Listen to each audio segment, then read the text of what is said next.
अस्सलाम वालेकुम स्टूडेंट्स, मैं हूं आपका टीचर खुरम जावेद। जज्बा इल्म प्रोग्राम के इस हिस्से में आज हम चैप्टर नंबर 7 करेंगे। क्लास 9 के मैथमेटिक्स का ये चैप्टर बहुत ही अहम है। इससे पहले हम 6 चैप्टर कर चुके हैं। चैप्टर नंबर 7 इंटरमीडिएट में भी शामिल है और वहाँ ये चैप्टर अपने हजम के एतबार से बहुत अहमियत गेन कर लेता है। हम शुरू करते हैं इस चैप्टर को। Chapter number 7, linear equation and inequalities. जब भी हम लीनियर इक्वेशंस की बात करते हैं तो लीनियर इक्वेशन से मुराद वो इक्वेशन होती हैं जो स्ट्रेट लाइन के ऊपर सेटिस्फाई होती हैं। मसलन कि अगर हम इस इक्वेशन को देखें जो कि लीनियर इक्वेशन है तो इससे मुराद इक्वल निशान के दोनों तरफ जो इक्वेशन गिवन की गई है वो अपनी वैल्यूज़ को सेटिस्फाई करती है। अब हम बात करते हैं इनइक्वालिटीज़ की। इनइक्वालिटीज़ बेसिकली किसी चीज़ के किसी चीज़ से बढ़ जाने या कम जाने को कहते हैं। मसलन अगर कोई इंसान किसी से बड़ा है एज में, लेट्स सी कोई इंसान जिसकी उम्र 18 साल है या 9 साल है, तो 18 साल वाला इंसान उम्र में 9 साल वाले इंसान से बड़ा होगा और इसी तरह 9 साल की उम्र वाला इंसान 18 साल की उम्र वाले इंसान से छोटा होगा। हम बात करते हैं लीनियर इक्वेशंस की। इसकी एक सिंपल सी डेफिनेशन है, a linear equation is one unknown variable X is an equation of from A X plus B is equal to 0। यहाँ पे ए एक्स प्लस बी एक ही आपके पास वेरिएबल है, ए आपको कोफिशिएंट बता रहा है और बी आपको एक और कोफिशिएंट बता रहा है।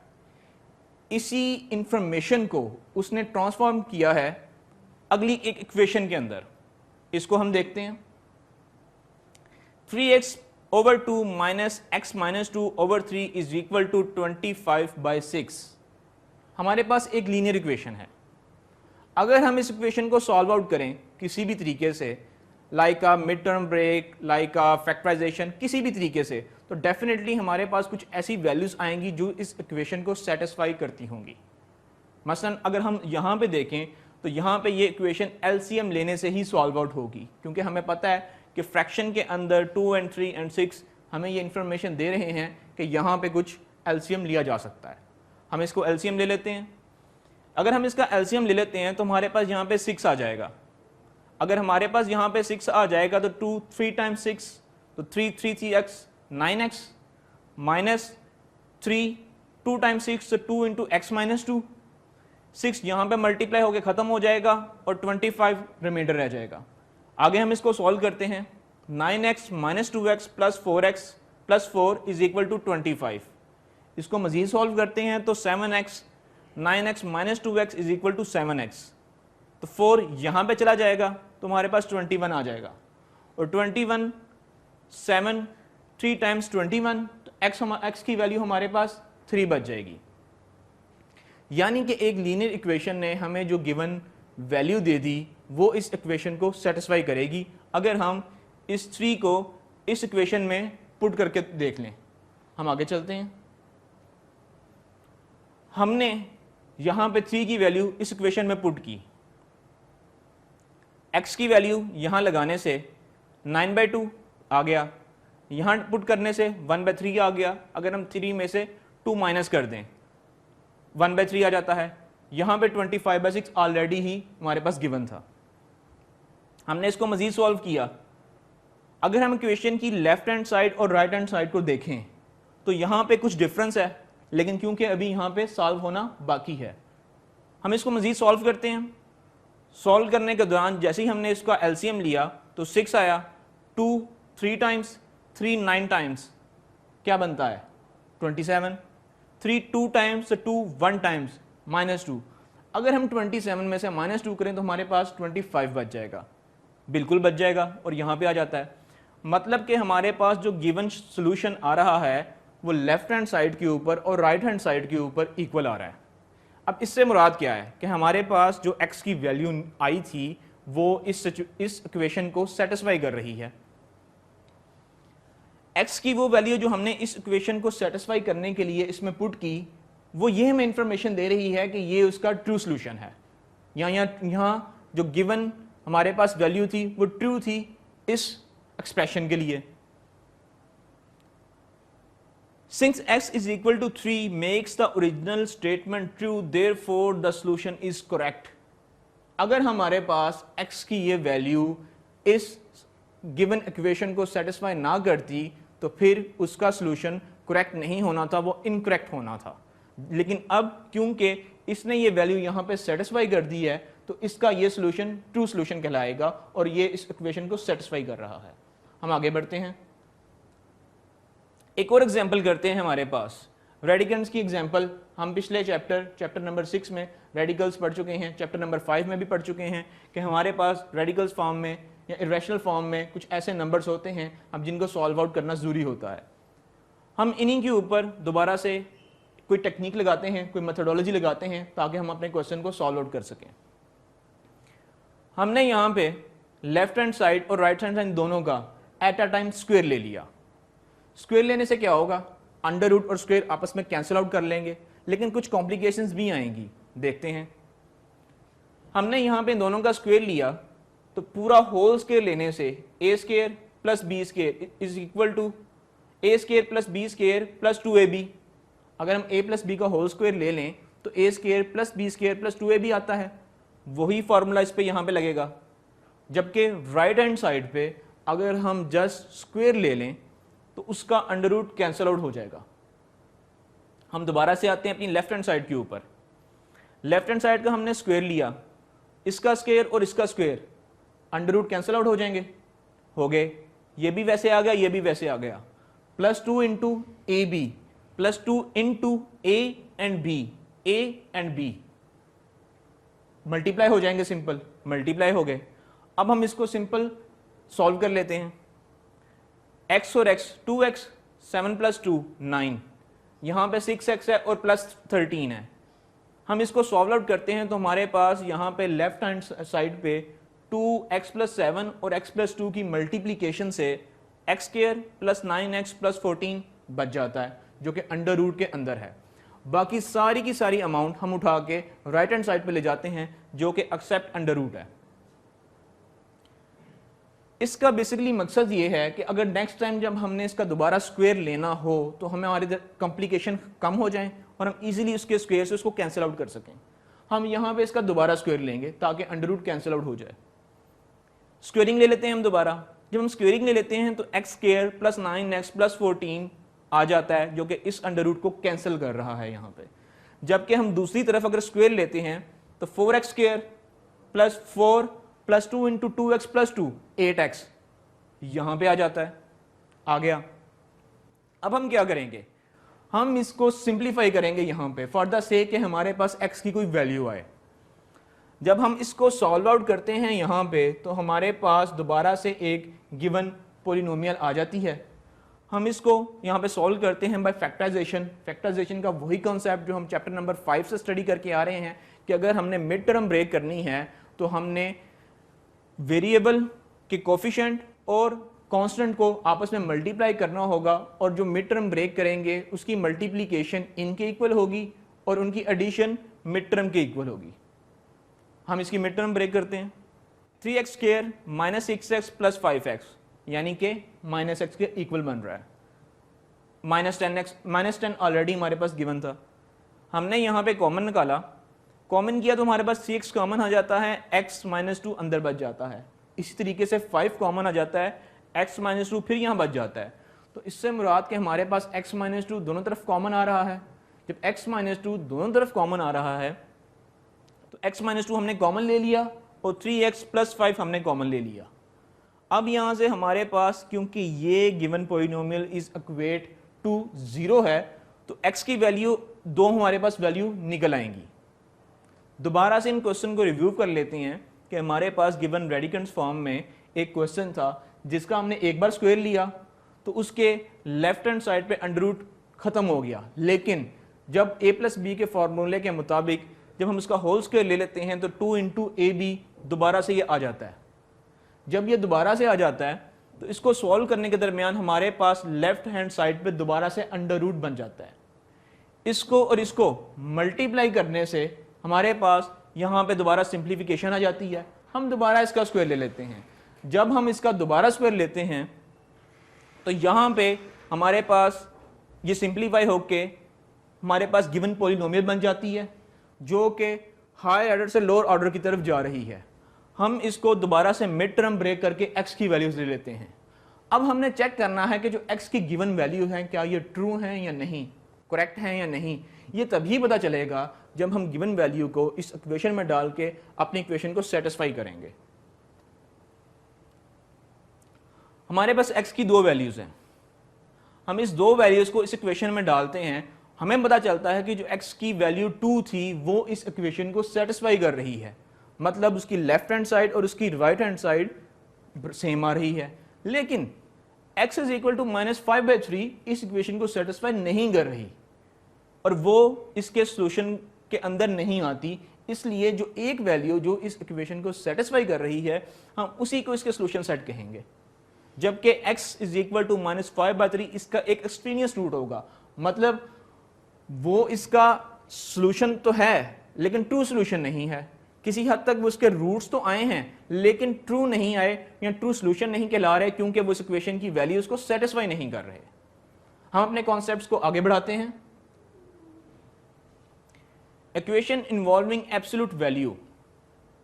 The absolute value of a real number a is noted by a mod is defined as a mod if a is greater than 0 minus a if a is less than 0।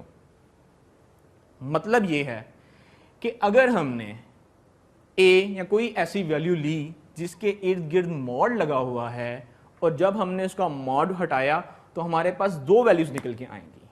वो दो values में से एक positive होगी जबकि दूसरी negative होगी।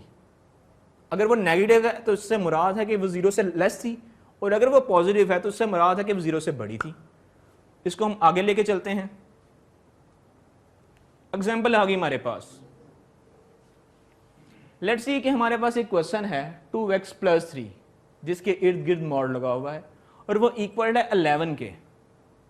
अब हम मॉड की डेफिनेशन के मुताबिक अगर हम मॉड रिमूव करते हैं तो हमारे पास दो वैल्यूज आएंगी, एक उसकी पॉजिटिव वैल्यू, दूसरी उसकी नेगेटिव वैल्यू। हमारे पास ये दो पॉजिटिव, एक पॉजिटिव और एक नेगेटिव वैल्यू आ चुकी है। हमने इसको 1 बाय 1 सॉल्व करना है। पहले हम पॉजिटिव वैल्यू को सॉल्व कर लेते हैं। 2x + 3 is equal to 11। अगर हम यहां से देखें तो 3 को अगर हम यहां ले जाएं तो 8 बचता है। 2x इज इक्वल टू 8, 4 आ गया। अब हम 2x + 3 इज इक्वल टू -11 इसको सॉल्व करते हैं। अगर हम इसको सॉल्व करते हैं तो 3 वहां पे जाएगा तो -14 आ जाएगा। तो 2x - 14 x - 7। अब देखिए यहां पे जब हमने मॉड हटाया तो हमारे पास दो वैल्यूज निकलती हैं, एक पॉजिटिव और एक नेगेटिव। जब दोनों को सिंप्लीफाई किया तो फिर मजीद हमारे पास चेंजेस आके दो अलग अलग वैल्यूज बन जाती हैं।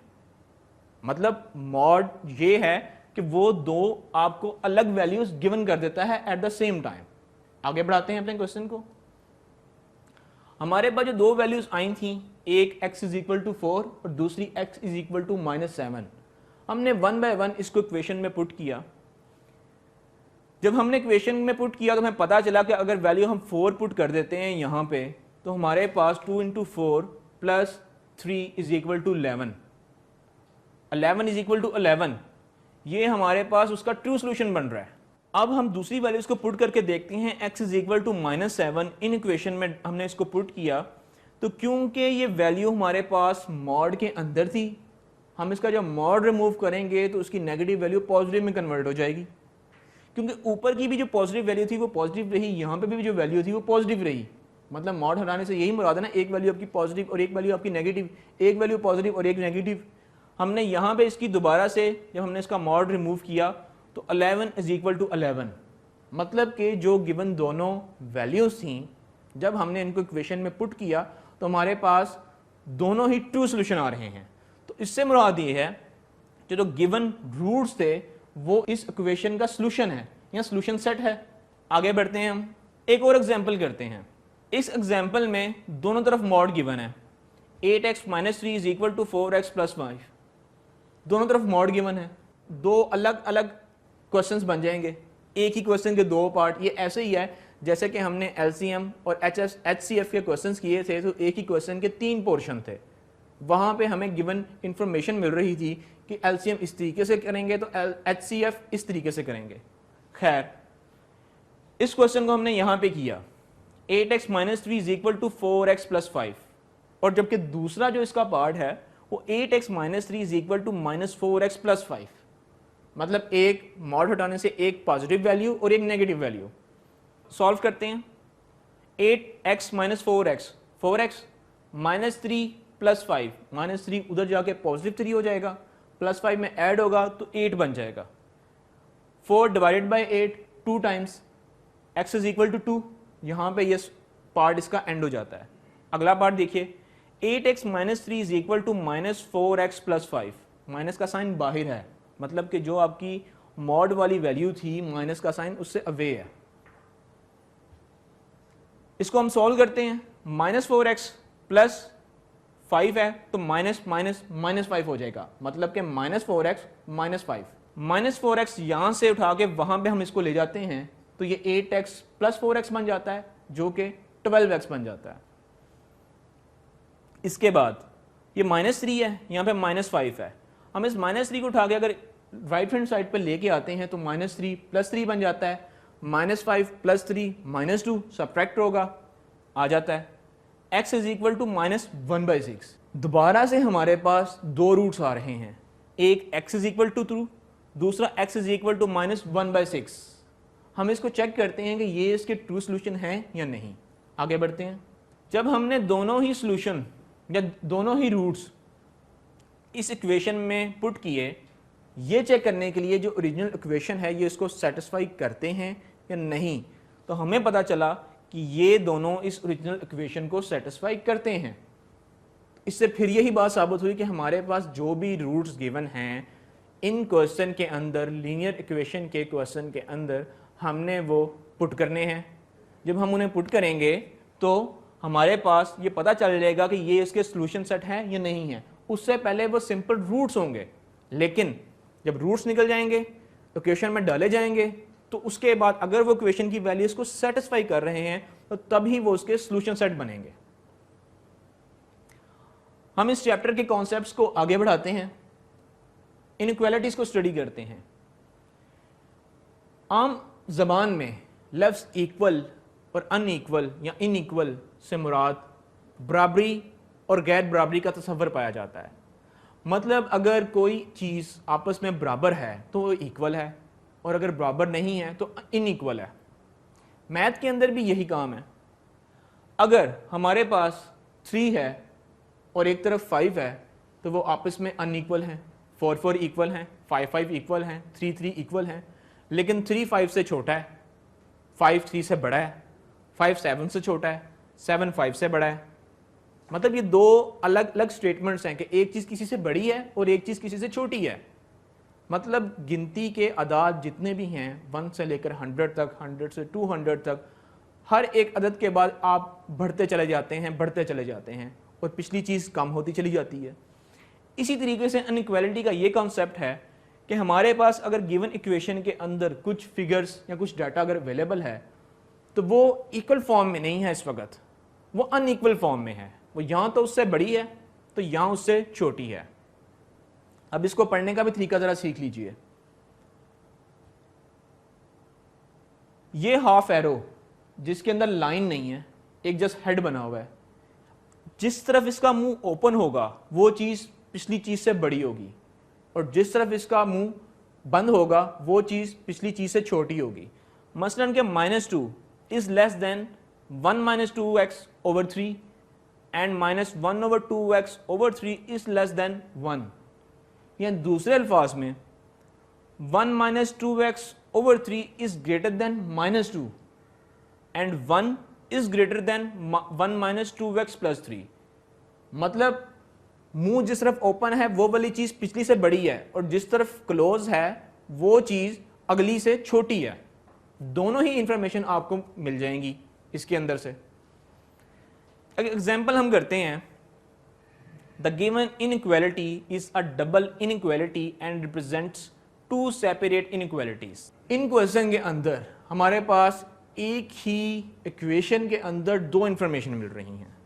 मसलन कि हमारे पास जो गिवन इनइक्वालिटी थी उसमें से एक इंफॉर्मेशन ये है कि मिड वाली जो अमाउंट है वो -2 से बड़ी है, एक इंफॉर्मेशन। दूसरी इंफॉर्मेशन कि 1 भी तो 1 - 2x/3 से बड़ा है, यानी कि हमारे पास एट द सेम टाइम दो इंफॉर्मेशन है।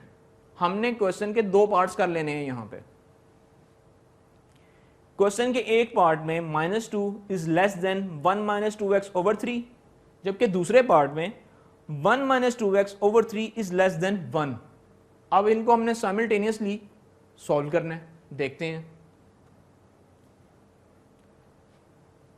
-2 less than 1 - 2x/3 less than 1। During solution 3 यहां पे चला जाएगा, -6 इज लेस देन 1, मतलब -6 अभी भी 1 से छोटा होता है। हम व्हाइट बोर्ड पे एक चीज स्टडी कर लेते हैं अपने कॉन्सेप्ट के क्लियर के लिए। हमारे पास एक लाइन है जो कि 0 के ऊपर है।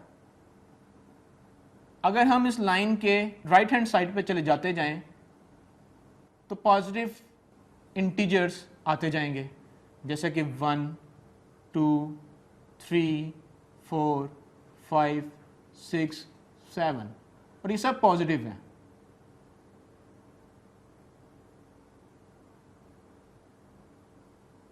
लेकिन अगर हम लाइन के लेफ्ट हैंड साइड पे जाएं तो हमारे पास नेगेटिव इंटीजर्स आएंगे, -1 -2 -3 -4 -5 -6 -7 -8 -9। -9 छोटा है -8 से, -8 छोटा है -7 से, -7 छोटा है -6 से, -5 छोटा है -4 से।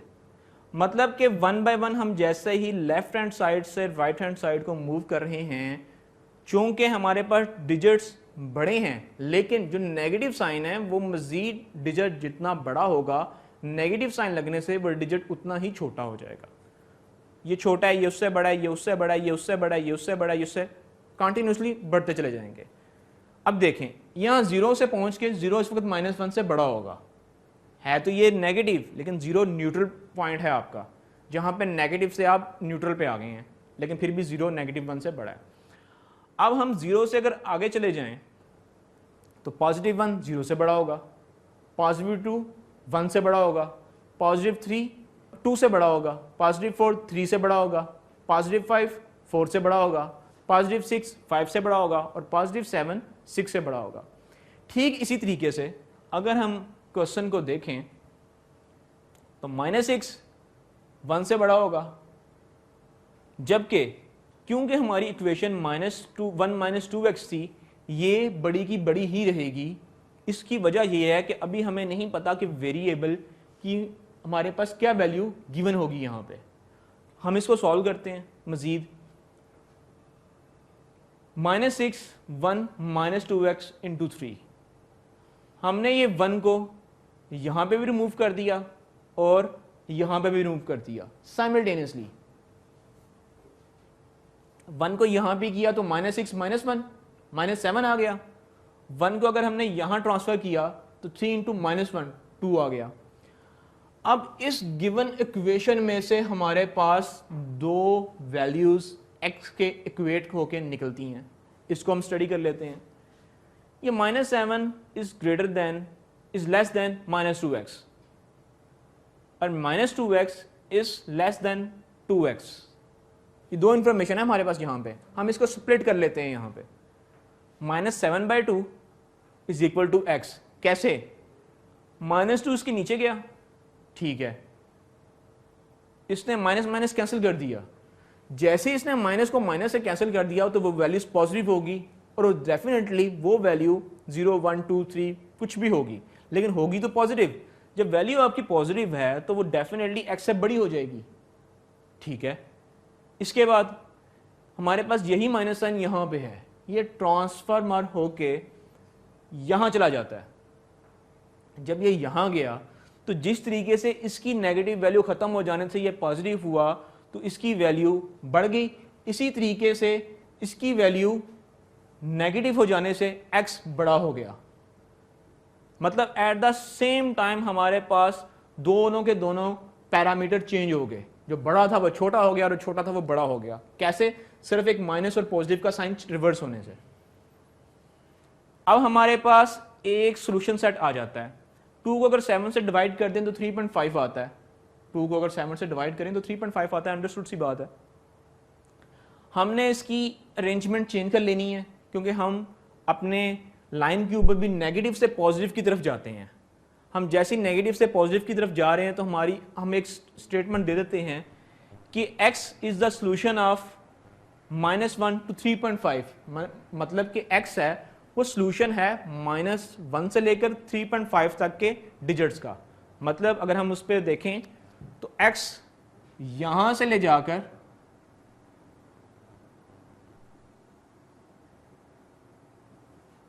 इतना सोल्यूशन x कैरी कर रहा है, यहां पे -1 से 3.5 तक।